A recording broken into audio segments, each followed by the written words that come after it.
اچھا، تو آج ہمارے سامنے ایک معمہ ہے کہہ سکتے ہیں. بالکل.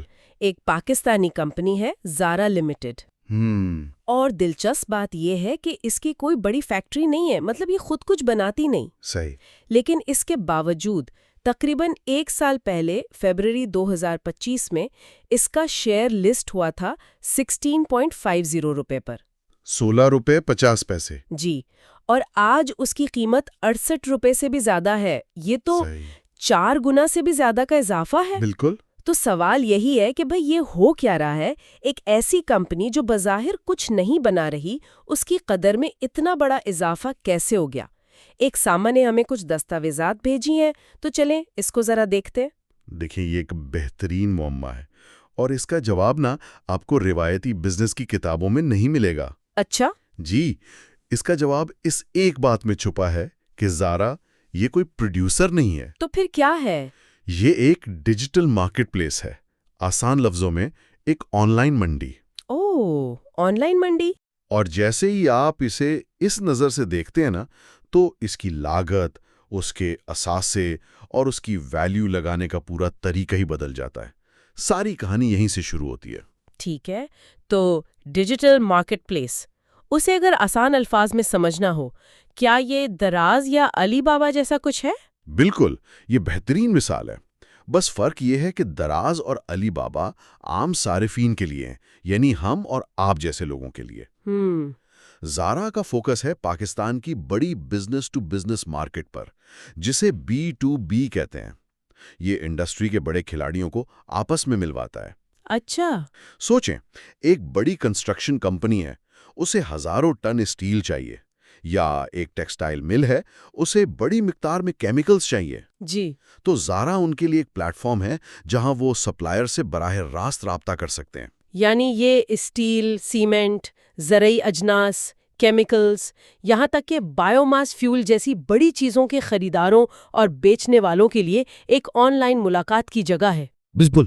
اور یہ صرف ملاقات تک محدود نہیں ہے. ان کا ماڈل کئی مراحل پر مشتمل ہے. وہ کیا ہے؟ پہلے تو یہ خریداروں اور بیچنے والوں کو اپنے پلیٹ فارم پر لاتے ہیں.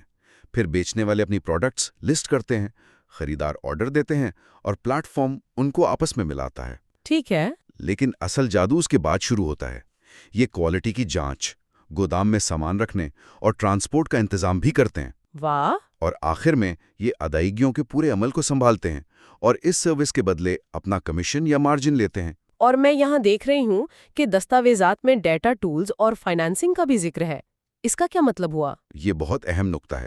دیکھیں، یہ صرف ایک بیچوان نہیں بننا چاہتے. یہ اپنے صارفین کو ڈیٹا دے کر بتا سکتے ہیں کہ مارکیٹ میں کس چیز کی قیمت کیا چل رہی ہے، کب خریدنا بہتر ہے، کب بیچنا. اچھا. تجارتی ایکو سسٹم بنانے کی کوشش کر رہے ہیں، صرف ایک ویب سائٹ نہیں. ٹھیک ہے، یہیں پر بات دلچسپ ہو جاتی ہے. اگر یہ خود اسٹیل یا سیمنٹ نہیں خریدتے تو ان کے پیسے کہاں خرچ ہوتے ہیں؟ ایک فیکٹری کے اخراجات تو سمجھ آتے ہیں، خام مال، بجلی، مشینیں. ان کے اخراجات کیا ہیں؟ ان کا کاسٹ سٹرکچر ایک فیکٹری سے بالکل الٹ ہے. ان کا سب سے بڑا خرچہ ہوتا ہے ٹیکنالوجی پر.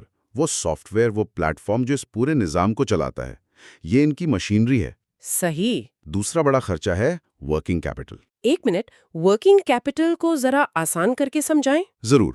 فرض کریں آپ نے اپنے دوست کے لیے ایک مہنگا فون خریدا اور اسے دے دیا، لیکن وہ آپ کو پیسے اگلے مہینے کی تنخواہ پر دے گا. ٹھیک ہے. اس ایک مہینے کے لیے آپ کا پیسہ اس فون میں پھنس گیا نا، وہی آپ کا ورکنگ کیپٹل ہے. اب سوچیں کہ زارا روزانہ ایسے ہزاروں سودے کروا رہا ہے.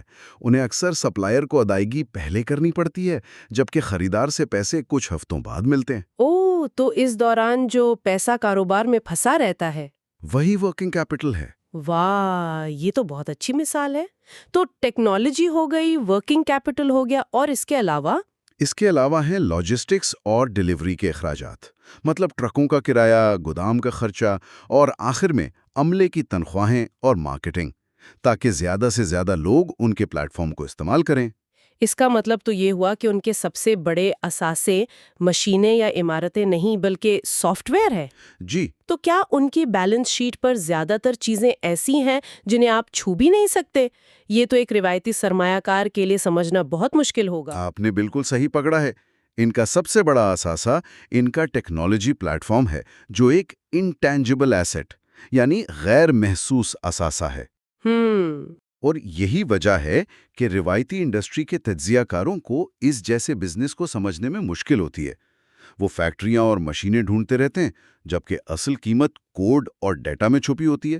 یہ تو تھیوری کی بات ہو گئی، لیکن اگر کوئی اس کمپنی کو ٹریک کر رہا ہے تو وہ کون سے بیرونی عوامل ہیں جو اس بزنس پر سب سے زیادہ اثر انداز ہوتے ہیں؟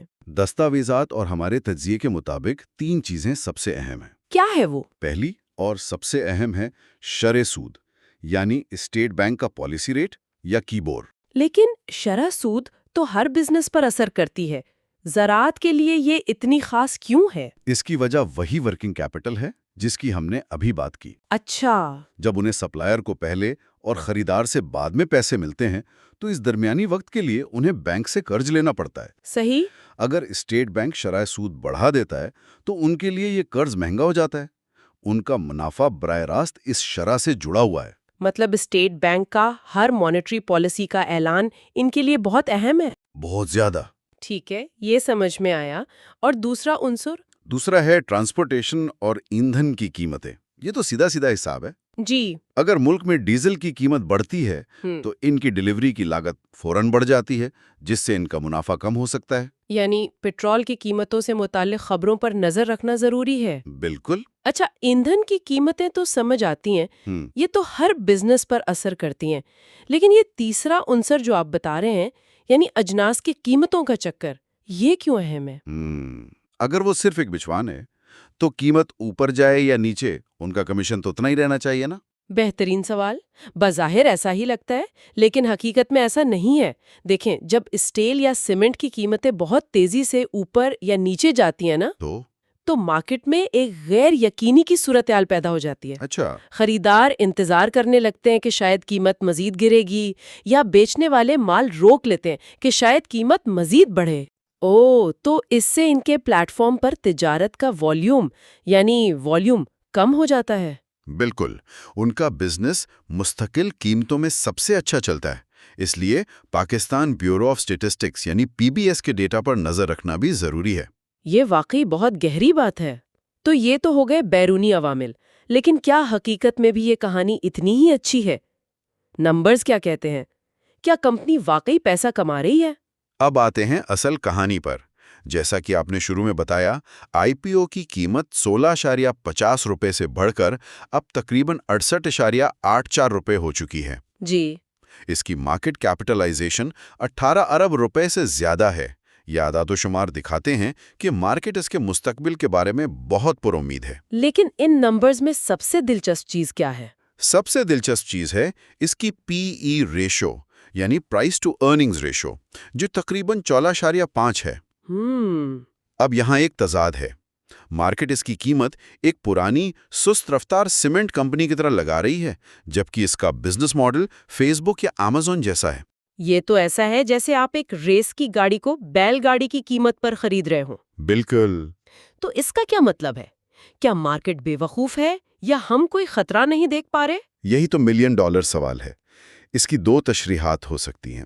پہلی یہ کہ مارکیٹ ابھی تک اس کی مستقبل کی ترقی کی صلاحیت کو پوری طرح سمجھ نہیں پائی، اور یہ سٹاک انڈر ویلیوڈ ہے، یعنی اپنی اصل قیمت سے کم پر ٹریڈ ہو رہا ہے۔ اور دوسری تشریح؟ دوسری یہ کہ مارکیٹ کچھ ایسے خطرات دیکھ رہی ہے جو ابھی واضح نہیں ہیں۔ اور اس کی ترقی کا انحصار کن چیزوں پر ہے؟ ظاہر ہے یہ نئی فیکٹریاں تو نہیں لگا رہے؟ نہیں، بالکل نہیں۔ ان کی ترقی کا انحصار 3 چیزوں پر ہے۔ پہلا، زیادہ سے زیادہ خریداروں اور بیچنے والوں کو اپنے پلیٹ فارم پر لانا، جسے نیٹ ورک ایفیکٹ کہتے ہیں۔ ٹھیک ہے۔ دوسرا، اپنی خدمات کو بڑھانا، جیسے اپنی لاجسٹک سروس کو مزید بہتر بنانا یا فائنانسنگ کی مزید سہولیات دینا۔ اور تیسرا، نئی منڈیوں میں داخل ہونا، جیسے کہ برآمدات کے شعبے میں کام کرنا۔ انہیں بڑی مشینوں یا زمین کی ضرورت نہیں، انہیں زیادہ صارفین اور بہتر ٹیکنالوجی کی ضرورت ہے۔ ٹھیک ہے، یہ سب بہت مثبت تصویر پیش کرتا ہے، لیکن کوئی بھی تجزیہ خطرات کی بات کیے بغیر مکمل نہیں ہوتا۔ وہ کون سے ریڈ فلیگز یا خطرے کی گھنٹیاں ہیں جن پر نظر رکھنا ضروری ہے؟ بالکل، اور دستاویزات میں کچھ بہت اہم ریڈ فلیگز کی نشاندہی کی گئی ہے، ان پر بات کرنا بہت ضروری ہے۔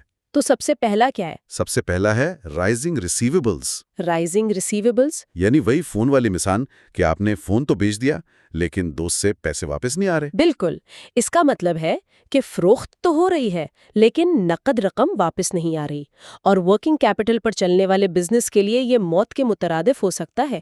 یہ اس بات کی علامت ہے کہ آپ کا کیش فلو کا انتظام کمزور ہے۔ اور دوسرا ریڈ فلیگ؟ دوسرا ہے نیگیٹو آپریٹنگ کیش فلو، یعنی کمپنی کے روزمرہ کے کاموں سے پیسہ آنے کے بجائے جا رہا ہے۔ لیکن کیا یہ ایک تیزی سے بڑھتی ہوئی ٹیک کمپنی کے لیے عام بات نہیں؟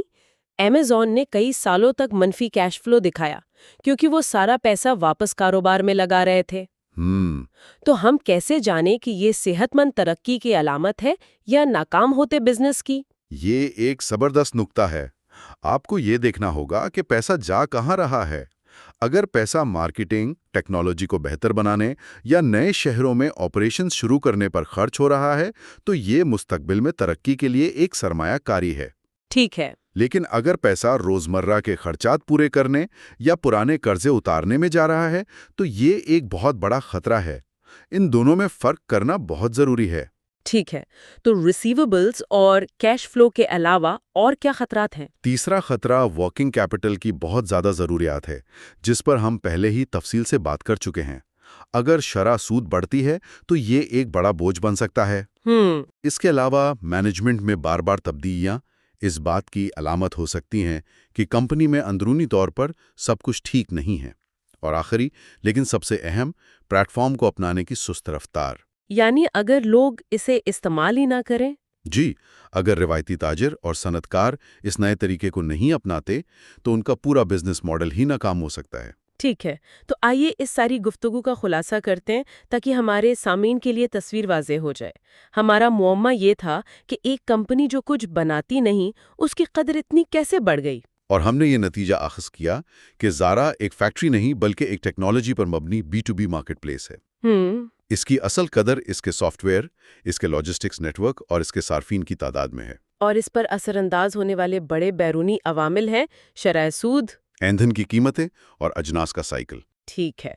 اسٹاک نے IPO کے بعد سے غیر معمولی کارکردگی دکھائی ہے اور اس کی PE ریشیو اس بات کی نشاندہی کرتی ہے کہ شاید مارکیٹ ابھی بھی اس کی پوری صلاحیت کو نہیں سمجھ سکی ہے۔ جی، لیکن ساتھ ہی کچھ خطرات بھی ہیں، جیسے کیش فلو کا انتظام اور مارکیٹ کا اس نئے نظام کو اپنانا۔ آپ نے بالکل درست خلاصہ کیا، اور یہ ہمیں اس گفتگو کے سب سے بڑے اور آخری سوال کی طرف لاتا ہے۔ وہ کیا ہے؟ دستاویزات میں ذکر ہے کہ زارا کی کل قابل رسائی مارکیٹ، ٹوٹل ایڈریسبل مارکیٹ، بہت بڑی ہے۔ یعنی پاکستان کے تمام B2B اجناس کی تجارت، جو کہ اربوں نہیں خربوں روپے کی صنعت ہے۔ تو حتمی سوال کیا ہے؟ مستقبل کے لیے اصل سوال صرف زارا کی اپنی کارکردگی کا نہیں ہے، بلکہ یہ ہے کہ پاکستان کا روایتی B2B تجارتی شعبہ کتنی تیزی سے ڈیجیٹلائزیشن کو اپناتا ہے۔ اچھا، زارا کی کامیابی دراصل اسی ڈیجیٹل تبدیلی پر لگائی گئی ایک شرط ہے۔ کیا کراچی کی جوڑیاں بازار یا لاہور کی اکبری منڈی کے روایتی تاجر، آڑتی اور صنعت کار، کیا وہ اس جیسے پلیٹ فارمز کو اپنائیں گے؟ جی، یہ پرانی عادتیں اور روایتی طریقے اتنی آسانی سے ختم نہیں ہوں گے۔ یہی وہ خربوں روپے کا سوال ہے جس پر غور کرنا چاہیے۔ زاریہ کی قسمت کا فیصلہ بالآخر اسی سوال کا جواب کرے گا۔